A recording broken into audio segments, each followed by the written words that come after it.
Naomba hivi, wananchi lazima tushirikiane na serikali na rais, tumsaidie ili kutatua hii nchi. Rais anajitahidi sana kuhakikisha kwamba watu wanyonge haki yao inatunzwa, lakini ni wajibu wetu kuhakikisha kwamba kweli serikali inafanya kile inachopaswa kufanya.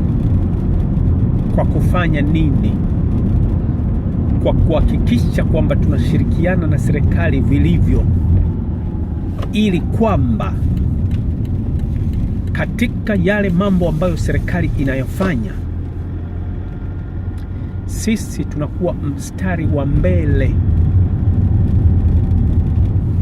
kuisaidia serikali kuleta yale mabadiliko ambayo tunayataka.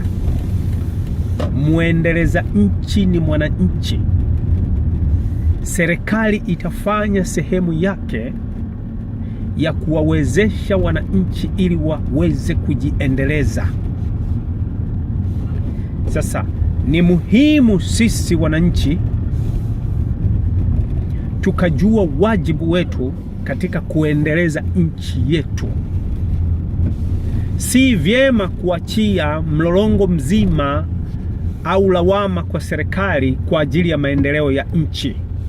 Sasa sehemu yako wewe mwananchi ni kufanya kazi yako kwa bidii na kujua vitu gani unapaswa kuvifanya ambavyo vitakuendeleza wewe na vitaiendeleza serikali.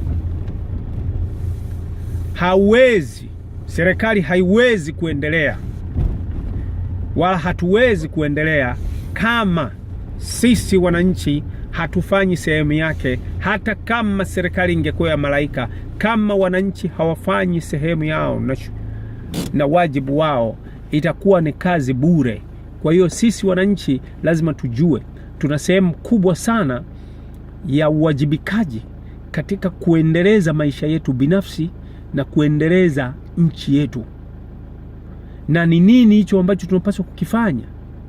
Ni pale tunapohakikisha kwamba tunafuata haki na sheria, na kwamba tunawajibika kufanya kile tunachopaswa kukifanya kwa bidii na ustahi wote. Uvivu tuache. Kama uko kijijini unapaswa kulima, lima. Kama uko ni mwalimu unapaswa kufundisha, fundisha. Kama ni daktari, tibu wagonjwa. Na serikali ichukue wajibu wake kuhakikisha kwamba watu wake wanalipwa vilivyo. Serikali lazima iangalie mfumuko wa bei, lazima iangalie mishahara, lazima iangalie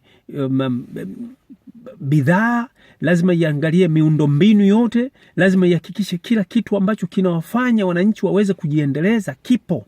Ndio wajibu wa serikali. Lakini wewe mwananchi, wewe ndio unayepaswa wewe kujikimu. Mimi na wewe tufanye bidii kuhakikisha kile tunachopaswa kukifanya tunakifanya, and then na serikali ifanye sehemu yake, and then nchi itasonga mbele. Sio kila kitu ni cha serikali. 40% ni ya serikali, 60% ni ya kwetu sisi.